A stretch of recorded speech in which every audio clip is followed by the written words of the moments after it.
kemerdekaan Indonesia. Tak terasa sudah 71 tahun Indonesia menjadi negara merdeka. Namun, pernahkah kita bertanya sesungguhnya berapa lama Indonesia dulu menjadi negara terjajah? Dalam pidatonya tahun 1950, Presiden Soekarno menyerukan bahwa bangsa Indonesia telah dijajah selama 350 tahun. Sepertinya banyak guru sejarah dan buku pelajaran yang juga menyatakan demikian. Tapi, apakah benar Indonesia dijajah selama 350 tahun? Ternyata jika diteliti dari segi hukum dan sejarah kolonial, Indonesia ternyata tidak dijajah selama 350 tahun. Hal ini dibuktikan oleh studi seorang ahli hukum keturunan Belanda dan Jawa, Gertrudis Johan Resing. Faktanya, Belanda mempopulerkan pernyataan ini untuk mengukuhkan kembali kekuasaan di Hindia Belanda yang sempat diambil alih Inggris. Melalui kurikulum pendidikan saat itu, Belanda mencoba menanamkan anggapan bahwa Indonesia telah mereka kuasai sejak kedatangan Cornelis de Houtman. Hal ini dikukuhkan ucapan Gubernur Jenderal de Junge tahun 1930-an bahwa Belanda telah berkuasa di Hindia Timur sejak hampir 300 tahun yang lalu dan akan tetap demikian hingga 300 tahun berikutnya. Padahal saat Cornelis de Houtman pertama kali berlayar ke Nusantara tahun 1596, Belanda hanya bertujuan untuk berdagang rempah-rempah. Sementara menurut KBBI, menjajah berarti menguasai atau memerintah suatu negeri atau daerah. Hal ini kemungkinan baru terjadi saat Belanda mendirikan VOC tahun 1602. VOC adalah kongsi dagang plus-plus yang bukan cuma bisa berdagang, tapi juga mengerahkan pasukan bersenjata untuk melancarkan misinya.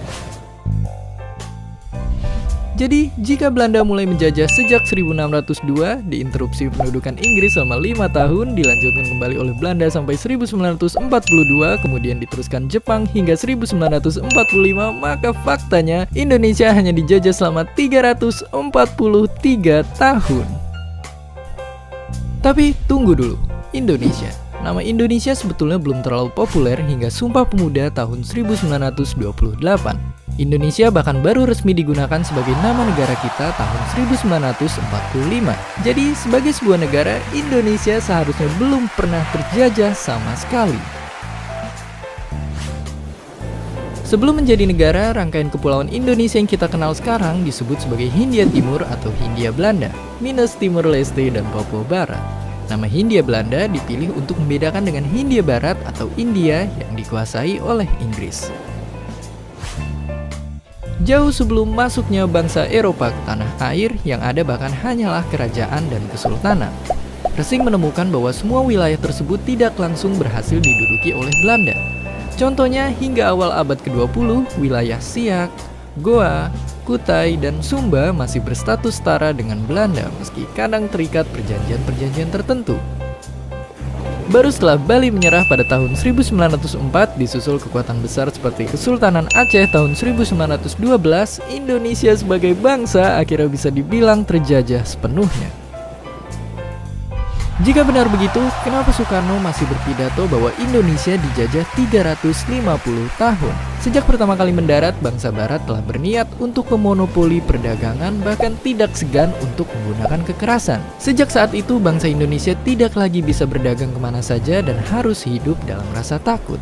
Mungkin makna inilah yang ingin disampaikan Soekarno sehingga rakyat Indonesia mau bersatu padu untuk memperjuangkan kemerdekaan.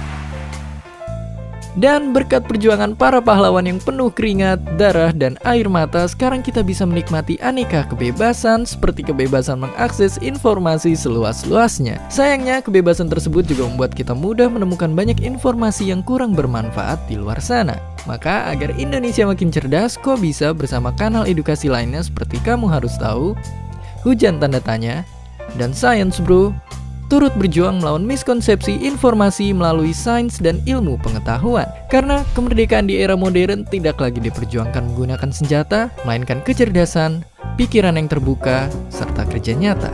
Dan seperti biasa, terima kasih.